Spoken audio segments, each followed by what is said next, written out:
Hello mga ka-DIY, kan bitara mo naman tayo ngayon dahil yung pump belt na or driver serpentine belt nating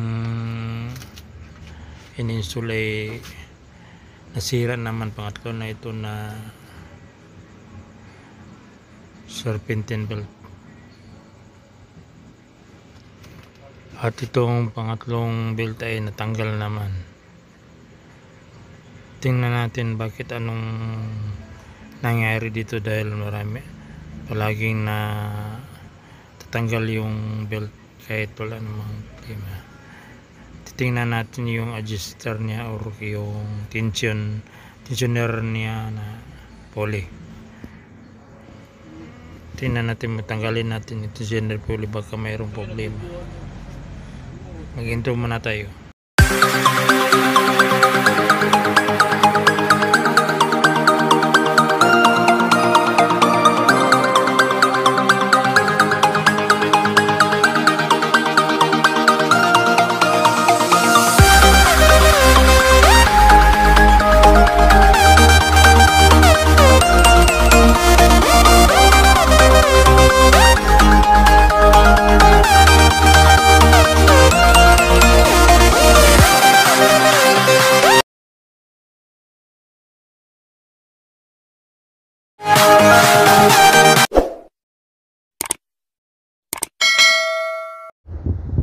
Hello mga ka-DIY ka-technician, kumusta na kayo? Nandito na naman tayo sa ating channel. Huwag kalimutang mag-subscribe, yan lang ang hinihingi natin. Maligaya na ko dyan na makitang may nagsubaybay sa ating channel. Gusto nating ma-record at ma-share natin sa gustong mag-DIY para makatipid, at patunayang kaya din natin ang kaya ng iba. Sana ma-improve pa natin ang ating channel sa pag-subscribe nyo. Huwag kalimutan po i-tech DIY tutorial. Salamat! Kumusta mga ka-DIY, dito naman tayo sa ating Isuzu Grand Vitara 2.4 engine.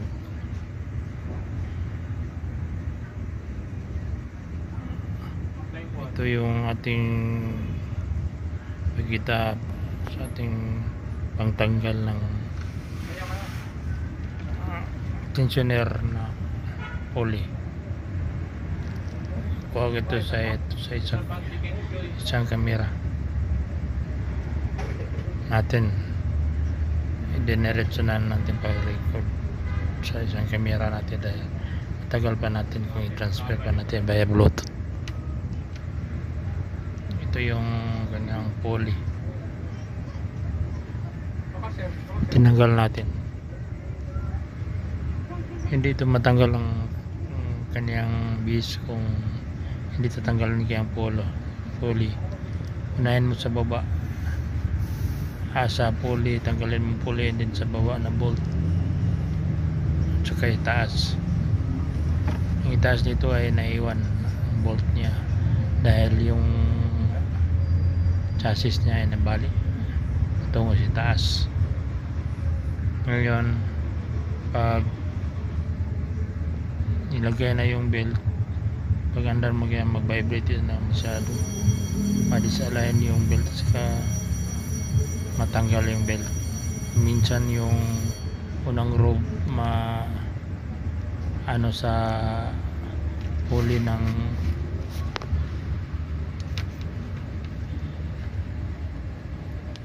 alternator, yung unang rope niya matanggal yung ito yung naiwan na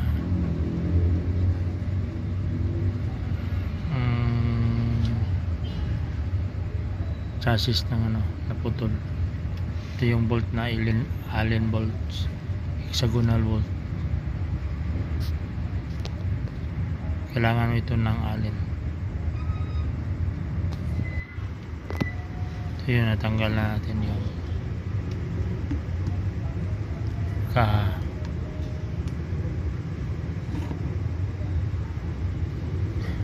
tingnan natin yung kaniyang ng tensioner. Meron itong spring sa loob. Ito yung naputol na putol na kahalang tensioner sa upper na bolt niya, natanggal. Ito po yung dahilan bakit palaging nasira yung serpentine belt at minsan matatanggal yung belt. Sa ibaba na lang yung naka connect sa kaniyang case, sa taas putol na po, kaya palaging natanggal yung belt. Ngayon ko lang nakita na may putol po siya dahil may to tingnan sa ilalim dahil kaya tinanggal ko Baho kaya pagay kayo. anong problema. Ngayon nagbili kami ng bago na tensioner ng serpentine belt. Bili namin ito sa tindahan po ng automotive parts. Ang price po nito ay 7,800, pero dito sa online mayroon 2,500, 3,500 lang ang presyo. At kung pupunta ka sa Suki Civitor ng isang buwan pa bago dumating, orderin, kaya kailangan ng sasakyan gamitin na bili na lang kami ito kahit masyadong mahal. 7,800 ang presyo nito. Sa online mas mura, pero ilang linggo din dumating yung order. Ito na lang binili namin para madali. Pwede naman yun i-repair yung putol, bro.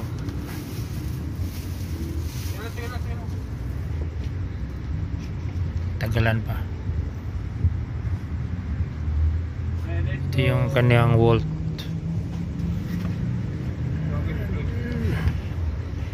Mm yung yabi nito. Bago na itong bolt na isa. Yung isa Allen wrench hexagonal bolt.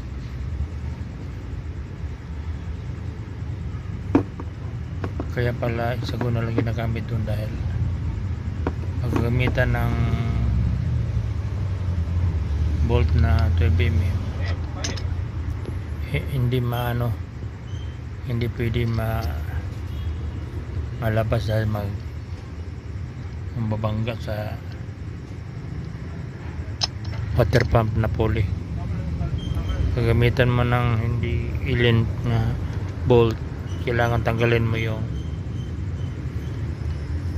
water pump. Marami na damay ng trabaho. Ito yung Allen, ito Allen na kanyang right screw.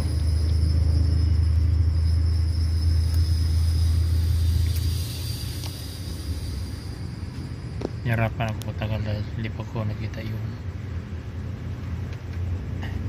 Allen wrench. Nagimitan ko muna yung ng base clip kasi pagtanggal ko sa sira. Yung meron akong Allen wrench, hindi ito pumapasok kung hindi tanggalin yung kaniyang bearing dahil bumabangga yung bearing. Kailangan tanggalin yung bearing na pasok yung kaha ng tensioner.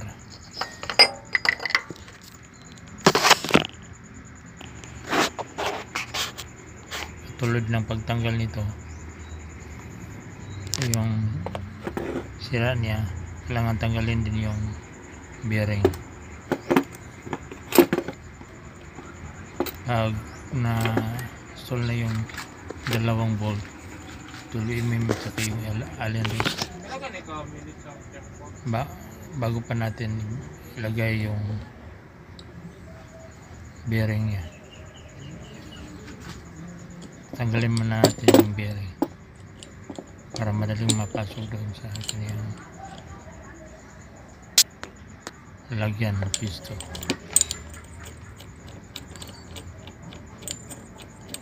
Nahirapan tayo dahil isang kamay naghawak ng camera.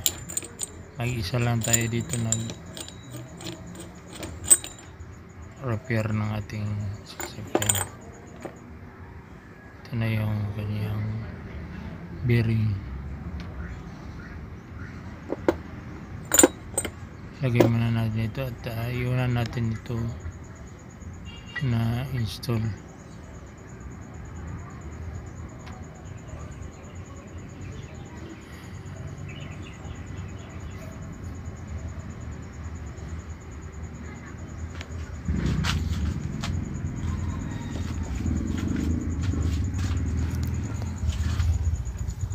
Ilalagay natin yung kaha ng ng tensioner.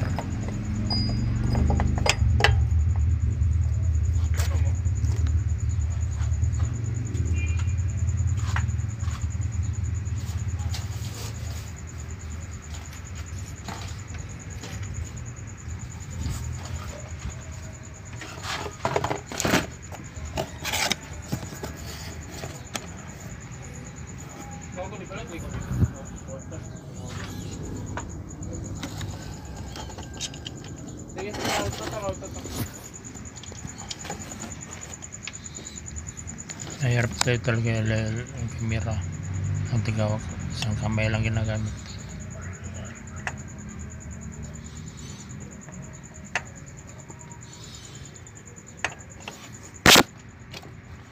Inuna natin yung isang bolt sa baba, yung 12mm ang liabi niya.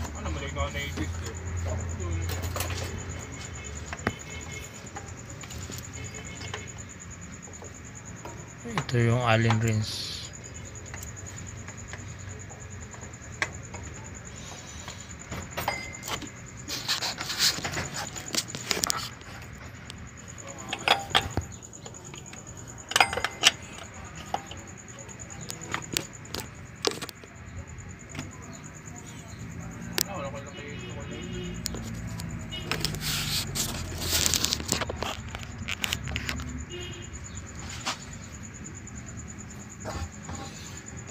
Huwag kalimutan mag-subscribe sa ating channel. Ito na yung sa upper bolt nya, hexagonal bolt, allen wrench po yung tools.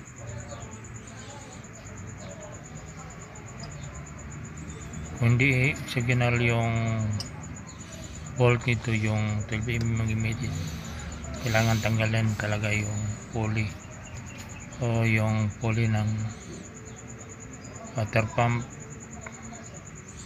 dahil hindi pwede yung may magano ng dito,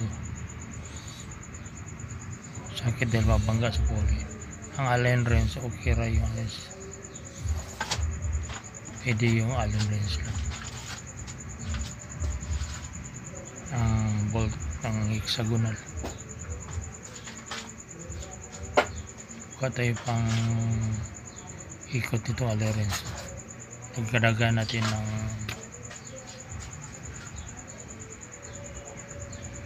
extension na sakit para maikot. Gusto yung allen wrench para maikit yung kung masyadong maikit dahil mabali yung bolt. Ito sa ibaba na bolt ng 12mm na putol. Buti na nakuha ko yung putol na bolt, gimitan ko ng sisel para maikot yung nut. Ito yung number 12mm na socket wrench.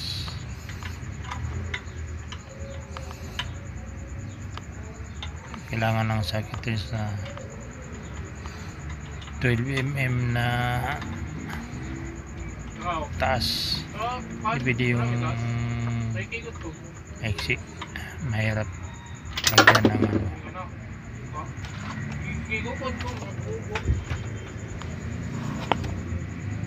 Nahulog pa siya. Tinanggal ko na yung ano dito, yung itiip sa power steering at saka yung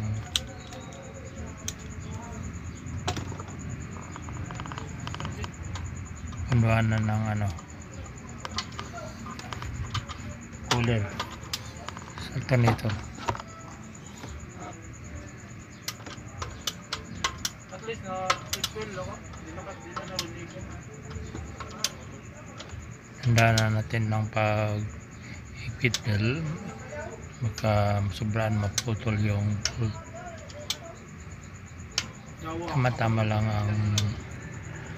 Tama-tama lang yung higpit niya.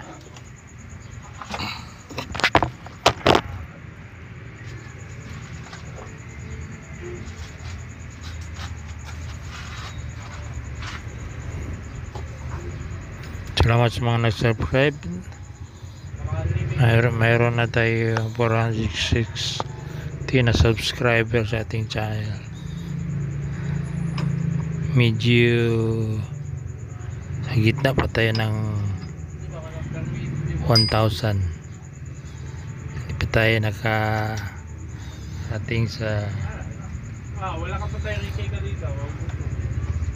kalahati. Hindi pa tayo nakarating sa 500 na subscriber.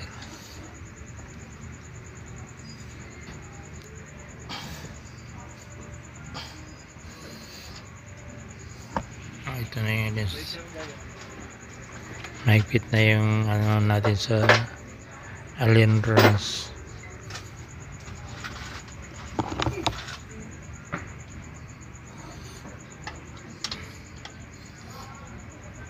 Tapan natin ng konti, dandan lang. Pag okay na yung dalawang bolt, lagyan na natin yung bearing sa poly.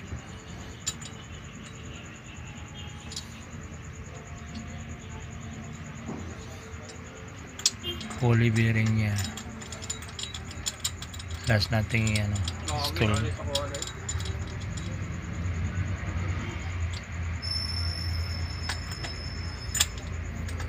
Subscribe na kayo dahil marami tayong matunan dito pag hindi pa natin na-encounter ng mga trouble.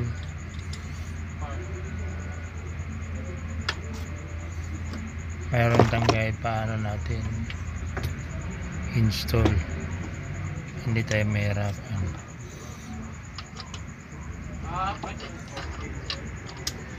Itong ginagamit natin na sakit rin sa 14 ito sa bearing.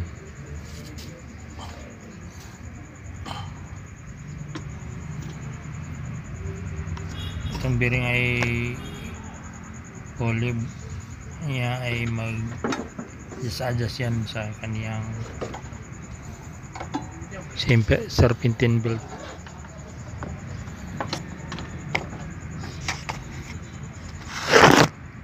Tapos na natin yung suliat, ilagay na natin yung serpentine belt o drive belt.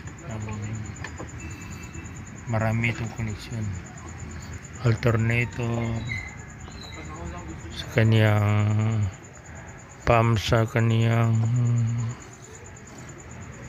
power steering, tsaka yung sa water pump nakakunik din.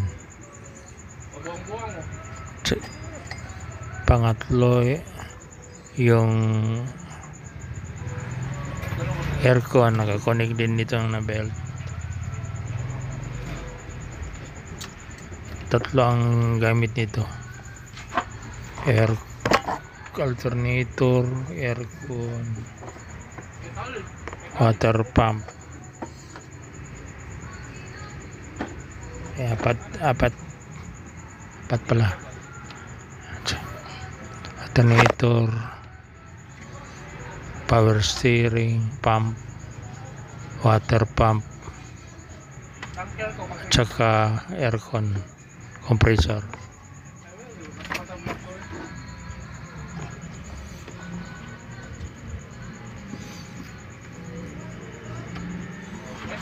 Salamat sa nag-subscribe at mag-subscribe na kayo kung magustuhan na yung mga DIY.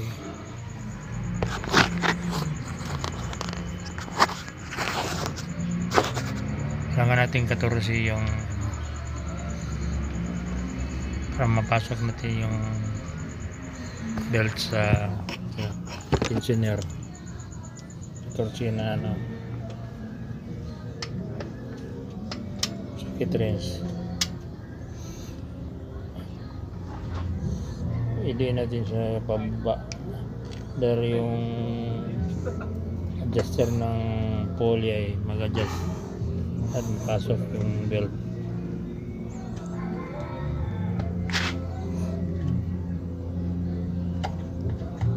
Ito yung purpose ng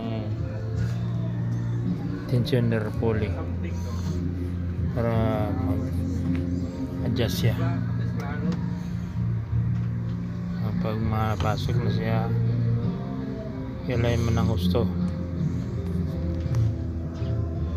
Especially sa kaniyang water pump, may 6 ito na group. Tingnan mo din yung sa aircon na group kung di ba lumalagpas siya.